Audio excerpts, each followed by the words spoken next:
இறந்து போன நடிகர் பாக்யராஜ் அவரோட மருமகள் கீகி, அதாவது சாந்தனோட மனைவி பிரெக்னென்ட்டா இருக்காங்க அப்படிங்கிற மாதிரி பிரபலமான பத்திரிகையாளரா இருக்கக்கூடிய பைல்வான் ரங்கநாதன் ஒரு யூடியூப் சேனலுக்கு பேட்டி கொடுத்து பரபரப்பை ஏற்படுத்தியிருக்காரு. இந்த மாதிரி சுச்சுவேஷன்ல கீகி உண்மையா பிரெக்னென்ட்டா இருக்காங்களா? என்ன மாதிரி விஷயங்கள் இப்ப நடக்குதுங்கிற மாதிரி பல விஷயத்த பூர்ணிமா பாக்யராஜ் அவங்க தரப்புல இப்ப அவங்க சுற்றத்தார்கிட்ட அப்டேட்டா கொடுத்துருக்காங்களாம். அதோட விவரத்தை இந்த இதில் பார்க்க போறோம். 73 வயசு ஆகியிருந்த பாக்யராஜ் அவர்கள் கடந்த ஜூன் 26ஆம் தேதி காலமாயிட்டாரு. ஜூன் 27ஆம் தேதி சென்னை பெசன்ட்ல இருக்கக்கூடிய மீன் மயானத்துல அவருடைய உடல் தகனம் செய்யப்பட்டிருக்கு. இந்த நிலையில பாக்யராஜுக்கு சாந்தனு அப்படின்னு சொல்லக்கூடிய மகனும் சரண்யா அப்படின்னு சொல்லிய மகளும் இருக்காங்க. மகள் வந்து காதல் திருமணம். மகன் சாந்தனுவுக்கும் ஆங்கர் கீகிக்கும் 2015ஆம் வருஷம் திருமணம் நடந்திருக்கு. திருமணமாகி கிட்டத்தட்ட 10 வருஷம் ஆகி இருக்கக்கூடிய நிலையில இவங்க 2 பேருமே என்ன குழந்தை பெற்றுக்கல.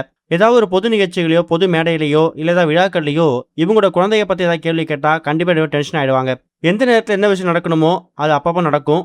இது எதுவுமே நம்ம கையில கிடையாது. திட்டம் போட்டு ஒரு சில விஷயம் நடக்கும்போது மட்டும்தான் அந்த விஷயம் நான் ரிவீல் பண்ண முடியுங்கிற மாதிரி கோவப்பட்டிருப்பாங்க.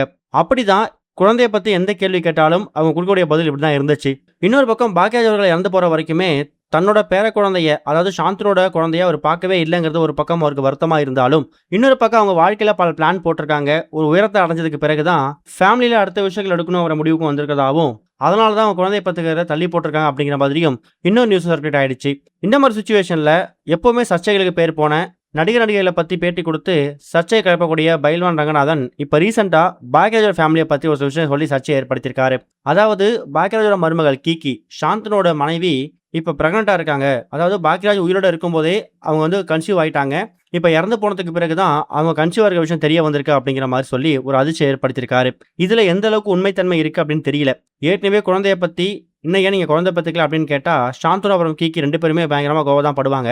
அதனால அவங்க கிட்ட கேட்காம இயக்குனர் பாக்யராஜ் மனைவியா இருக்கக்கூடிய பூர்ணிமா கிட்ட இதை பத்தி கேட்கும்போது, பசங்களோட லைஃப் விஷயத்துல நான் எப்பவும் தலையிட மாட்டேன். அது அவங்களோட பர்சனல். எந்த மாதிரி விஷயமா இருந்தாலும் அதை சரியான காலம் வரும்போது அவங்க ரிவீல் பண்ணுவாங்க.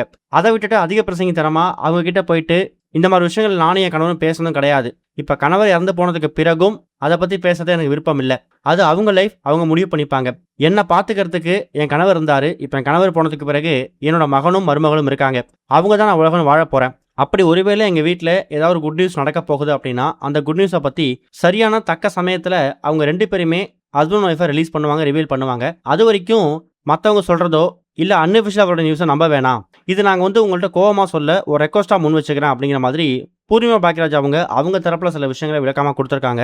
பைல்வான் ரங்கநாதன் சொன்ன விஷயங்கள் மட்டும்தான் இப்போதைக்கு சோஷியல் மீடியா சர்க்கியூட் ஆயிட்டு இருக்கு. இப்போ வரைக்கும் கீகி வந்து கன்சீவா இருக்காங்க அப்படிங்கிறத அவங்க தரப்புல அஃபிஷியலா வெளியிடல. அது வரைக்கும் நம்ம வெயிட் பண்ணி தான் ஆகணும் அப்படிங்கிறது தான் பூர்ணிமா பாக்யராஜ் அவங்களோட ஆதங்கமா இருந்து வந்துட்டு இருக்கு. இது வரைக்கும் கனெக்டிங் டிவிக்கு சப்ஸ்கிரைப் பண்ணனா மறக்காம சப்ஸ்கிரைப் பண்ணிக்கங்க. உடனடி அப்டேட்ஸ் பெறுவதற்கு நோட்டிஃபிகேஷன் பெல்லையும் கிளிக் பண்ணிக்கங்க.